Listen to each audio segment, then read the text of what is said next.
Mas Roy Suryo juga melaporkan 7 orang. Saya konsisten. 7 orang itu apakah juga menggunakan undang-undang ITE? Tidak, saya melaporkan ini suratnya itu menggunakan pasal 433 dan 434 di KUHP baru.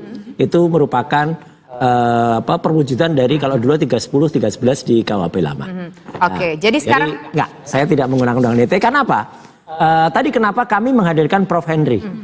Ada sejarahnya. Tahun 2003 itu berarti 23 tahun yang lalu.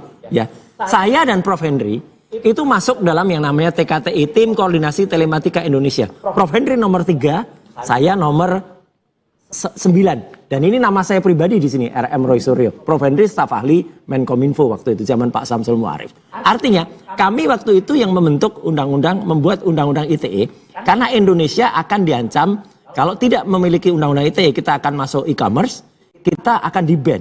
Tadi penjelasan Prof. Agus betul banget. Artinya apa? Undang-undang ITE ini sebenarnya adalah undang-undang yang mengatur soal sanksi administratif. Tapi karena waktu itu, ini sejarahnya supaya orang pada tahu. Karena waktu itu kita perlu yang namanya cyber law. Jadi untuk mengganti atau menambahkan undang-undang telekomunikasi nomor 36 tahun 99 yang sekarang pun masih dipakai, maka beberapa unsur di cyber law itu tiba-tiba masuk di undang-undang informasi elektronik dan transaksi elektronik. Jadilah agak ngaco. Ada informasi elektronik yang misalnya salah pesan, tiba-tiba kena pidana.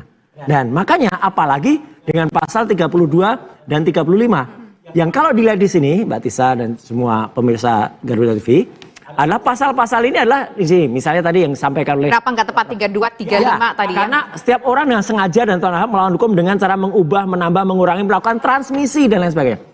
Saya tidak pernah mengunggah, mengupload. Saya tuh nggak punya akun. Transmisi? Nggak ada. Saya nggak mentransmisikan sesuatu.